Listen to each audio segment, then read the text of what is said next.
Today's live is about few more aspects of rangoli or kolam or muggu making. So we'll cover few topics today. Like you can see the title. What are the topics that will be covered?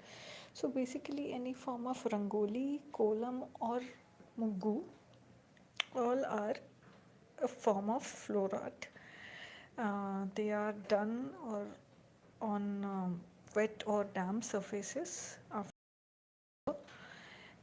They're basically made from rice flour powder form or in a wet paste form, limestone powder, kavi, which is red brick powder, chalk, paint, or these days vinyl stickers. Um, in different regions, they're called with different names. Like in Andhra, Telangana, they're called as muggu or mugulu. In Karnataka, they're called as Hasse. West Bengal, it's called Alapona. Mithilanchal, it's called Aripan. So, in Maharashtra and other North Indian regions, it's called as Rangoli. So, there are different forms and different designs which have evolved over time. So, we'll see why this was initially done. Actually, in the olden days, form of rangoli, it was used, or muggu is, it was used as a form of communication to the outside world.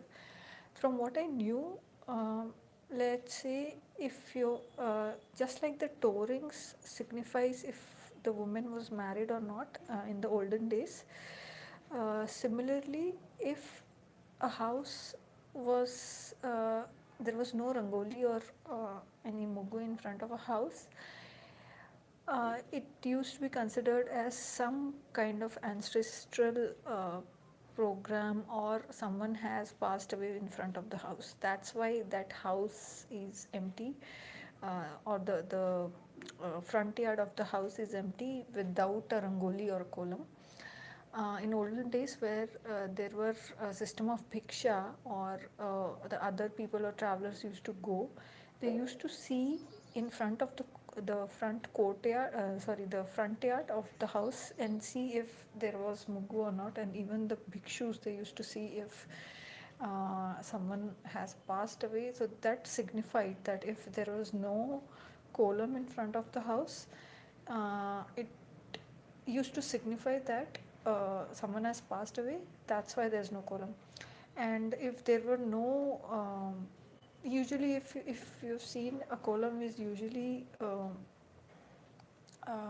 surrounded by four lines, or in some cases people don't, even for ancestral ceremonies, people don't put kolam in front of their houses. So that was a way of communication. Again, a lot of different shapes, they signify different meanings. I'll cover that later.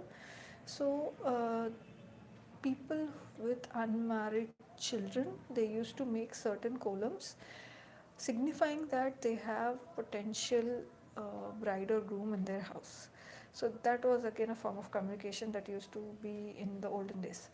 It also used to be a symbol for prosperity, and it used to be, ancestors used to believe that, like, it brings success, welcome, it gives a welcoming energy, ward off the evil spirits. So like you see, like there are different designs.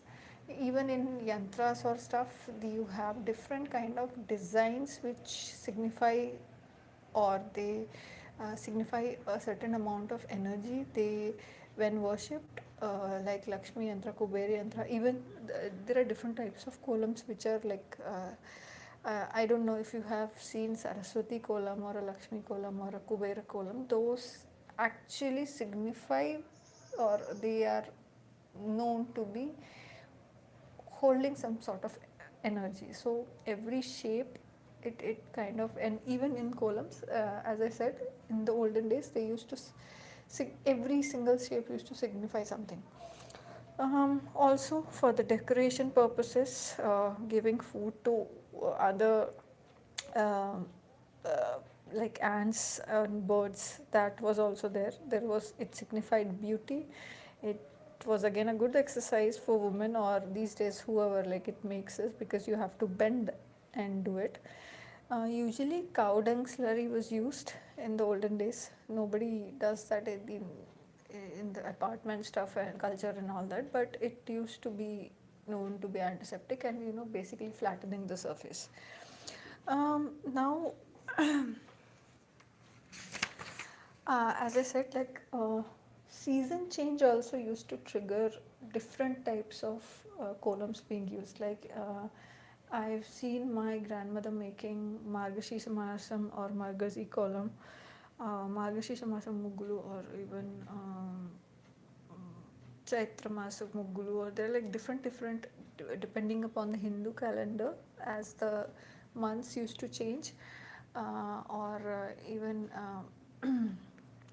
uh, depending upon the festivals, like a particular festival had a particular kolam or a different season change, or sorry, the months change according to the Hindu calendar, they had different uh, designs were made.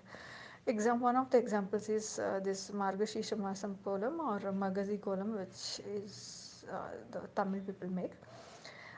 So as I said, like initially, certain these something which is very interesting for me.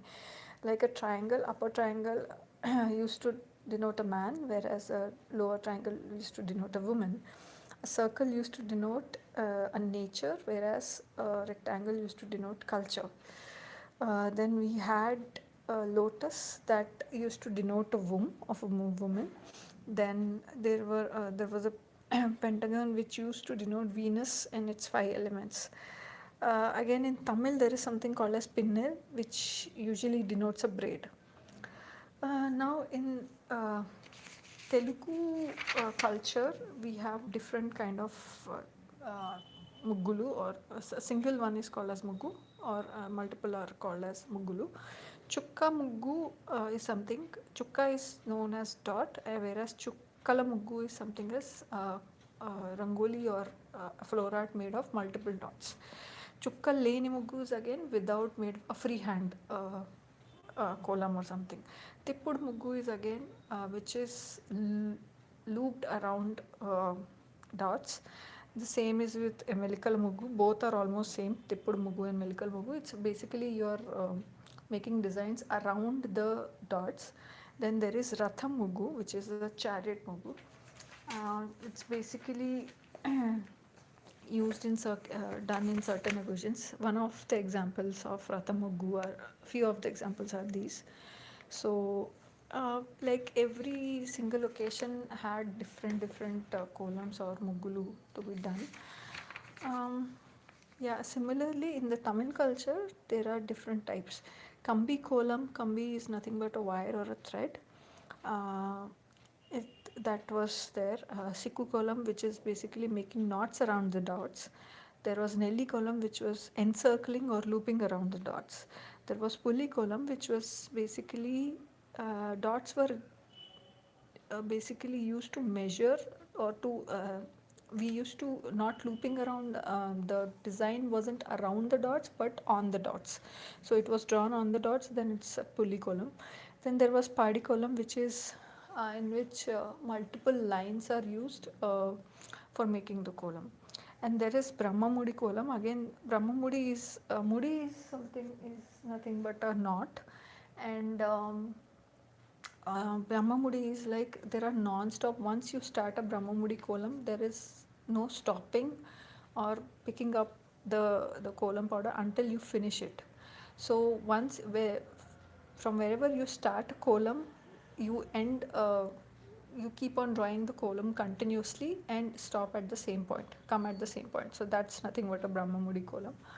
So one of the examples of Brahma Mudi column is this, that you start at a single point and again end at come back at the same point. Few of the things that I wanted to discuss again in the last like the last lecture, like you can make columns either from white chalk powder or any single color, which is called as monotone column. One of the example of monotone column is this. Well, it looks, I have tried to choose both bright colors.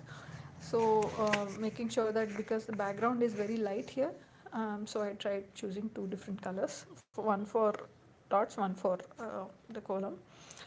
Um, Now, if you observe, those who are interested, those might have seen that a lot of times the same pattern repeats over the either 5 times, 6 times, 3 times, 4 times. So let's say here in this column, this pattern is repeating 1, 2, 3, 4, 5, 6. The same pattern is here repeating 1, 2, 3, 4. Here 1, 2, 3, 4. Again, this heart shapes are repeating 6 times. So it's basically repeating the same thing among uh, multiple times depending upon what kind of column you're making.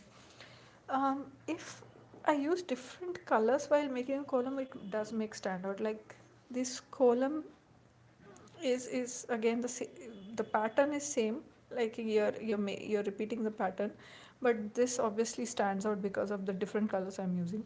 Also, if there is if you have availability of color chalks or color powder, try making, if you're a beginner, then try making it with different colors at least while practicing, so that you understand that which pattern is getting repeated. So this is a single one, while these patterns are getting repeated, right?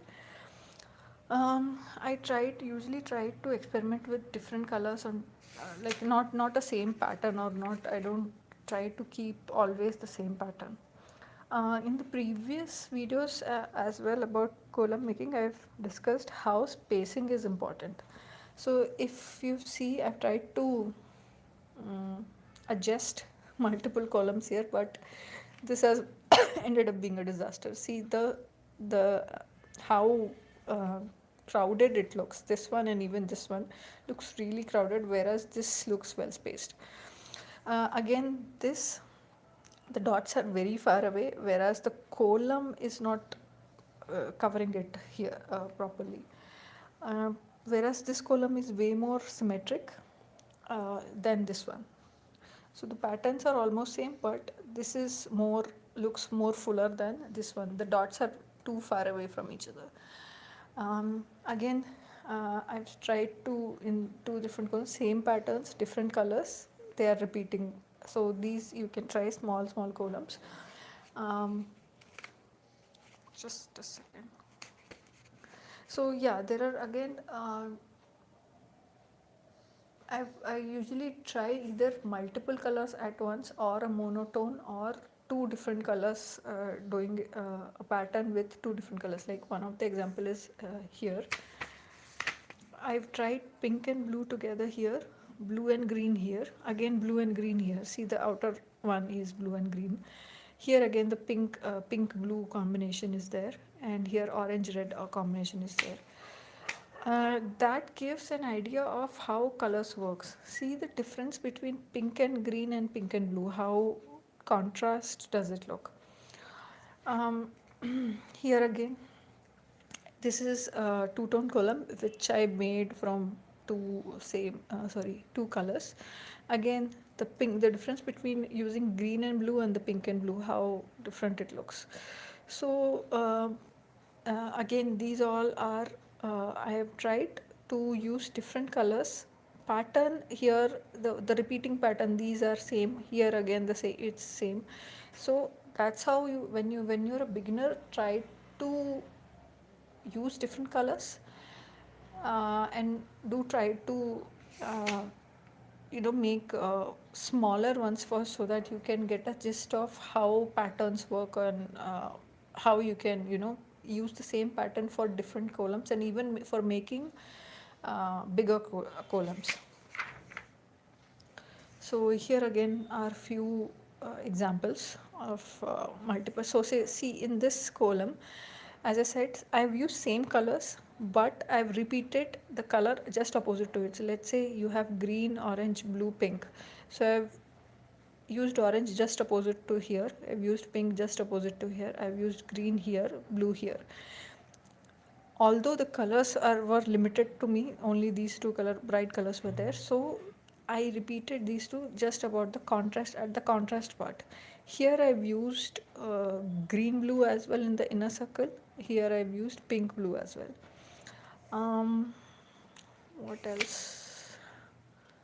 Yeah, I think these are the small few columns which you can use. There are like lots and lots on internet that you can use to practice. Uh, yeah, I think that's just about it. These are the few columns. Okay, about the spacing again. See the difference between. I wanted to show you one difference.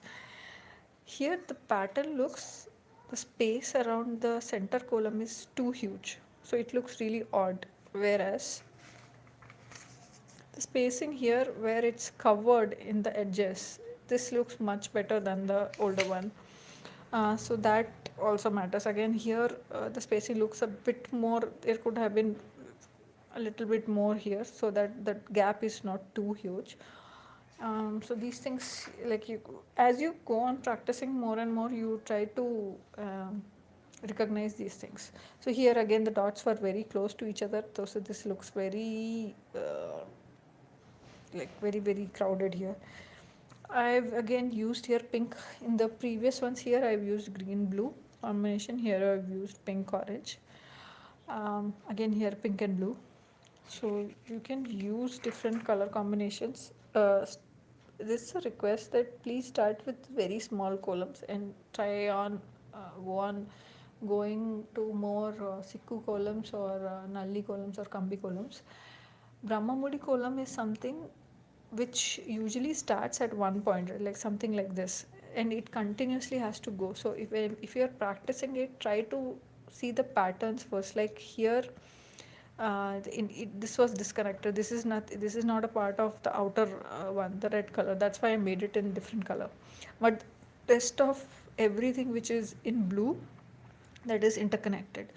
So even in that, I because I'm a beginner, so I don't do Brahmamudi kolam in a continuous manner. Rather, what I do is I try to complete in the first part here, then I go, or I start from here and I start connecting it. Those who are very experienced, they can do, like if you're like a very experienced person in kolam, yes, you can do it this one very easily. Yeah, that's about it about the columns. So today I wanted to share few tips about making the with chalks. I have a board kind of thing with it. So let's say I'll try doing very small column here because the space is very less.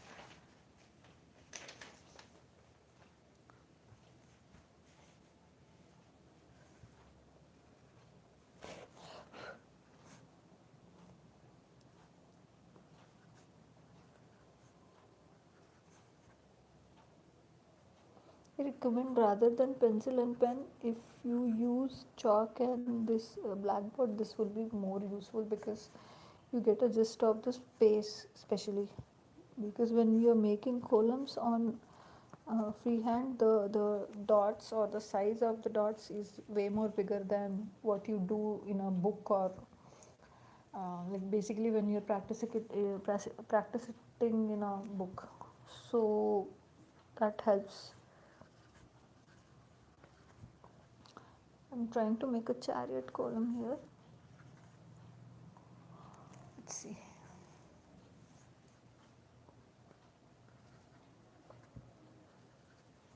I've chosen very simple one.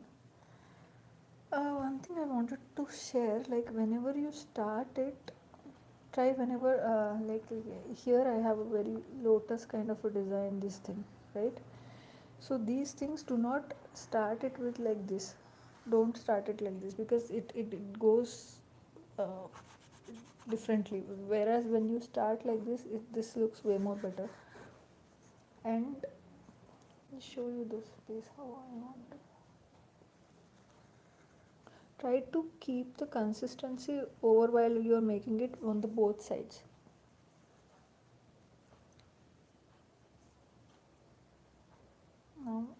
have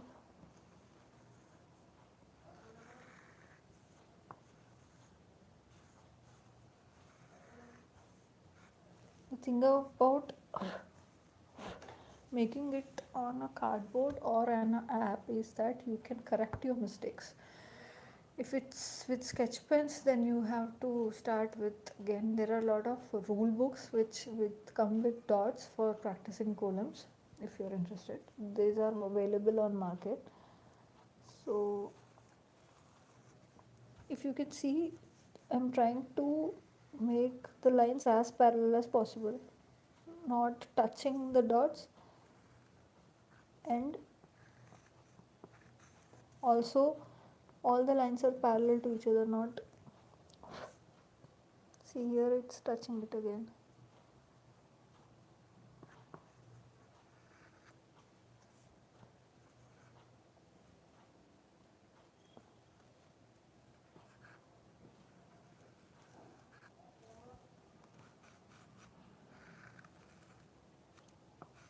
Once you're expert, you're obviously you can do all those things like continuously making column, but when you're a beginner, try to uh, split the column in smaller parts. That's how you practice more, that's how you understand it more, how the uh, lines flow or how they work.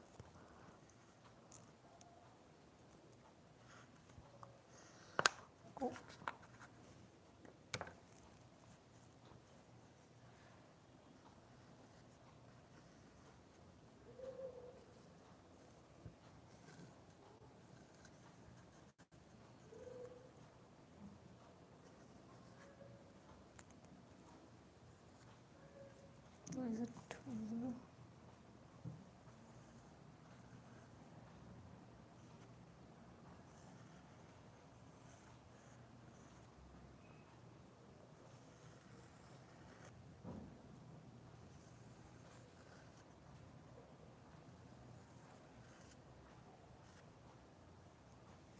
That's about it. So um, here I've tried, like I've said, I've tried to make equidistant points, um, straight lines as much as possible. Try with the smallest columns so that you can first of all try practicing, like if you have these dots, like something like this. I have 4 dots. I know I want to make a pattern like this.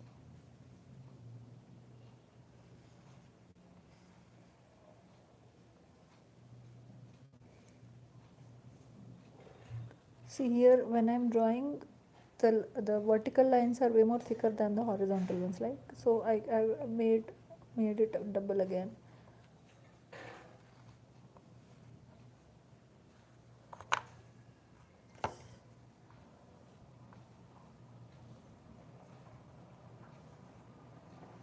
The thing with chalk, or I'll try to make column with the powder as well, column powder as well in the next lives or something. But with chalk, there is one problem that you don't have the edge. Like you for you, if, let's say I want to make a petal. So this looks like this.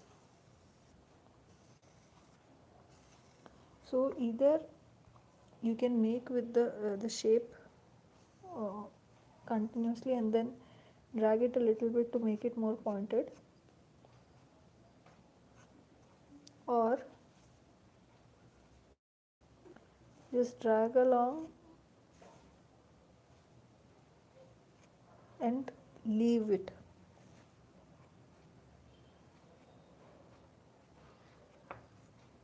This looks way more pointed than this one, right? So start wherever, like in this direction. So if I'm making a petal like this, there are certain petals like you so this is like a normal petal, attached petal, whereas if I want to make a petal, I'll start from the starting and I'll just leave it like this. Once you're approaching, wherever you want to make the line very thin, try to drag it from the starting point and just leave.